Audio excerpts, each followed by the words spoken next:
As you tell them, if you feel like it, we would let this person know that from the bottom of your heart, from the soul of that which is you, that you care deeply, deeply, deeply, deeply, deeply, deeply, deeply about their well-being. But you're going to play the game of their improvement your way, not their way. And in any case, you're going to thrive, and their thriving is their option. That was very, very, very healing. And I felt like you healed them. Well, all we did, and it was a lot, we focused upon what you've got over there in escrow and stayed on it until you came over there. And so your relationship with this person has changed, and you will notice it the first interaction that you have. In other words, this is what we're talking about dealing with things vibrationally. You never have to actually have that conversation with someone when you have this experience yourself. It's your alignment that's necessary, not theirs. Okay. Thank you so much. Yes, indeed.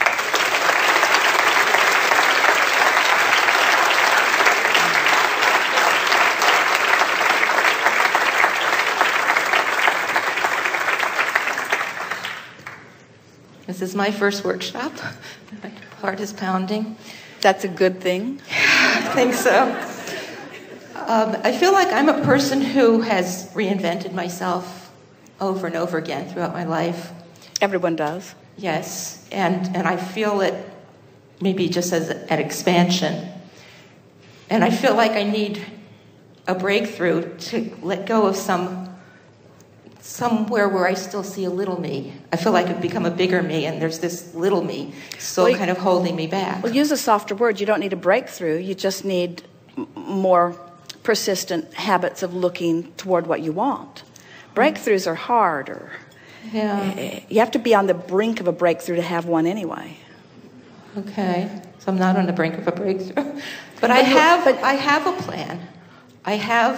There was, after started hearing your material and your speaking, started meditating again. And in my meditation, I heard my mother's voice, my mother who has transitioned, say, "Dream big, sweetheart." And I began to dream big, and I began to see myself as someone who was very wealthy, should have always been wealthy, not this person who's kind of stuck in this struggling mode.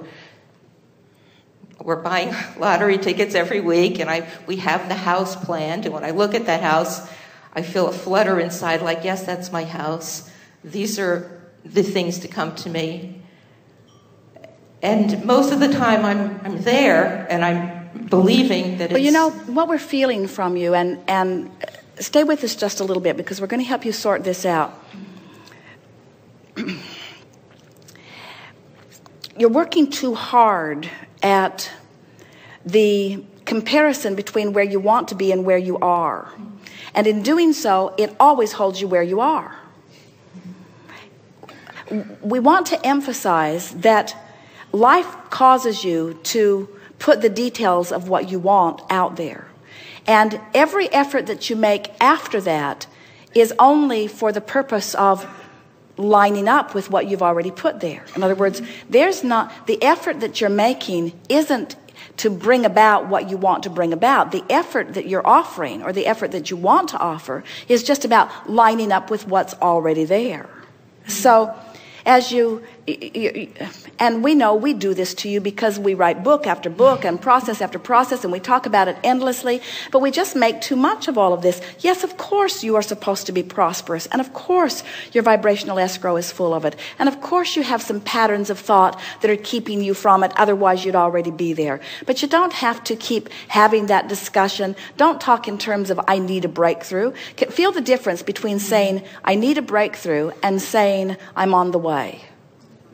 Feel the difference between saying, I need to do something different, and I just need to keep leaning in the direction of what I want. Feel the difference between saying, I shouldn't have lived all this life without money, and I'm so looking forward to more money flowing in. Just softer, gentler, less challenging of what you already believe steps. When you challenge a belief, do you know what happens? When you challenge your own belief rises up and defends itself. Have you noticed that? If you try to make too big of a statement, your own habit of thought will come forward and it seems like try to convince you the other way. If you take softer, gentler steps, then you don't get that pulling back. And that is from the law that says you get what you think about. And so when you pick up the stick that says, I want to be way over here, and you're not way over there, it makes you assess where you are in relationship to that, which almost always makes you turn in the opposite direction of what you want. So here's what we would say for you. We don't want you to reach for positive statements or affirmations that express the certainty of your financial fortune. We want you to just speak in consistent, hopeful terms.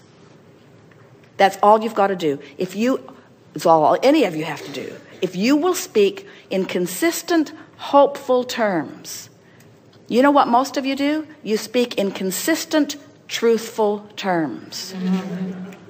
This is how it is now. This is how it is. We don't want you to talk about how it is. We want you to talk about what you're hoping for. And can you feel how hoping is that future thing, while telling it like it is holding you here or reaching even to the past to justify? So speak to us. Well, my husband and I speak in terms of when we get the new house, when we move to the new house. We get all of that. And we also heard everything that you said just now. And now we're saying to you, your assignment is to speak hopefully, period.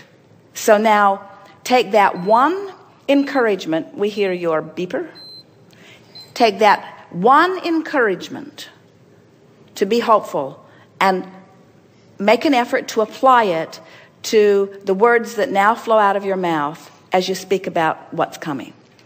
Just be hopeful and talk to us. I'm hoping to win the lottery so I can buy that house. That's hopeful.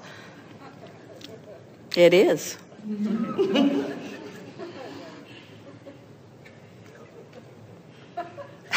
Yep, that was pretty darn hopeful.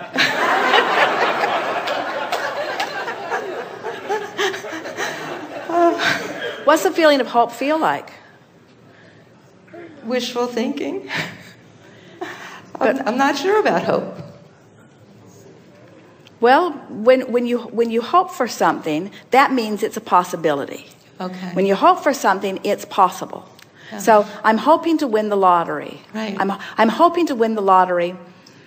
I'm hoping that money could come in more abundance. I'm hoping to get more ideas. I'm hoping to find my alignment. I'm looking forward to tuning into the vibration that will bring it all about. I look forward to being vibrationally up to speed to all of the things that I've asked for. That is what I really want. I know that people win the lottery. I know that money can come in lots of ways, and I'm open to whatever way it wants to come. It can come that way or that way or that way. I'm sure that there are lots of ideas that are out there. I'm hoping, I'm looking forward to finding more things that feel good. In other words, we're as we listen to you, we feel your escrow, we know what's there, we feel where you are in vibrational relationship to it. And what we notice with you and a lot of people is that when you're making an effort to picture this escrow and feel its vortex and feel the power of it. Oh, if we could find words to convey the power of what's there for you, you would feel way more than hopeful. You'd feel way, way, way more than hopeful. You'd feel sure. You'd be saying to us, it's just a matter of time and it doesn't matter how long it takes, because the longer it takes, I just put more stuff over there. And meanwhile, I'm having a very good time, you see. But something about the conversation that you were projecting just now wasn't moving you in the direction of this vortex. It was taking you in opposition to it. And that's the only point that we're making. And we think it's because you were trying to make too big of a jump. where if you're just reaching for something softer. I want to believe that I can win the lottery. I want to believe. I'm so hopeful that something like that will come to me. I'm hopeful. When we come back from segment of refreshment, we'll be talking about all kinds of things, and you'll hear us moving people up the emotional scale. You're doing extremely well. You're just